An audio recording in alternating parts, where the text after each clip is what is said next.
The Art of Letting Go. Chapter 1. Written by Ashkan Safai. It was around 5 o'clock in the afternoon, that hour when dusk still lacks the courage to become night. The sky was slowly slipping from a weary orange into darkness, as though someone were turning down the light.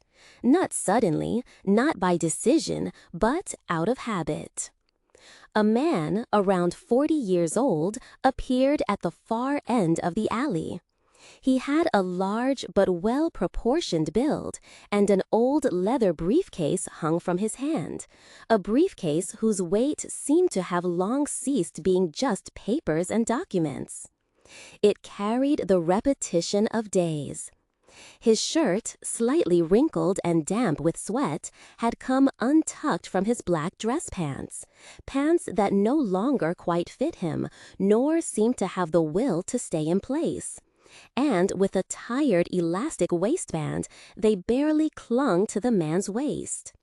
His steps dragged along, not from pain, from reluctance, as though every step needed to be persuaded. He stopped in front of house number 23. The Art of Letting Go. Chapter 2. Written by Ashkan Safai. He turned the key in the lock. The sound of metal was brief and emotionless, like a greeting spoken only out of obligation. The door opened, and the man, dragging himself forward, as though driven by nothing but habit, stepped inside. The house was a 2-story villa, with well-crafted wooden windows, one of those old houses that had once been built with pride, but whose doors had not been opened with love for years. The walls had color, but not joy. The courtyard floor, untrimmed, sun-scorched patches of grass trapped between hedges, seemed to lack even the courage to breathe. They were drawing their final breaths, a kind of green that had forgotten why it had ever been green. The Art of Letting Go. Chapter 3. Written by Ashkan Safai.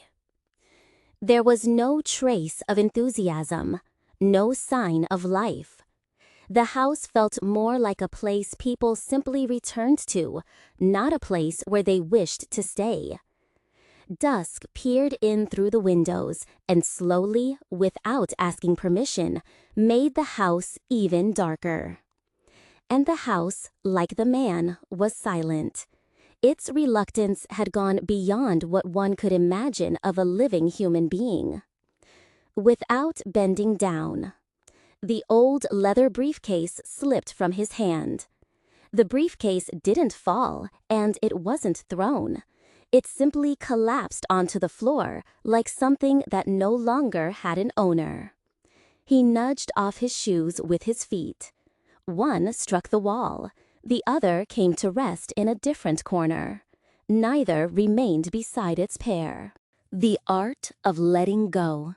Chapter 4. Written by Ashkan Safai.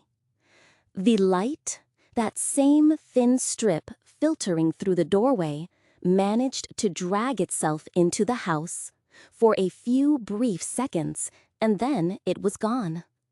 The house once again sank into its own darkness. The man stood still, not to think, not to catch his breath. He simply stood. His mind was more crowded than ever. Not a clear thought, not a distinct image, just congestion. One voice over another, one sentence over the next, and under his breath, without knowing who he was speaking to, he kept repeating only one thing. Tonight, I'm ending it. The Art of Letting Go. Chapter 5. Written by Ashkan Safai. The words were neither a threat nor a decision.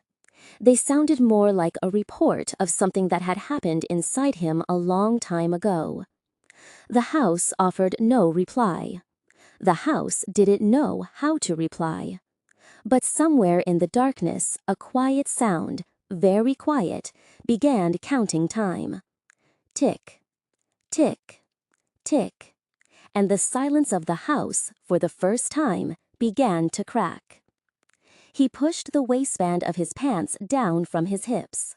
It no longer mattered whether something in the house was crushed beneath his feet or not. The house had long since moved beyond order. Beneath his next step, something cracked. A dry sound, brief, worthless.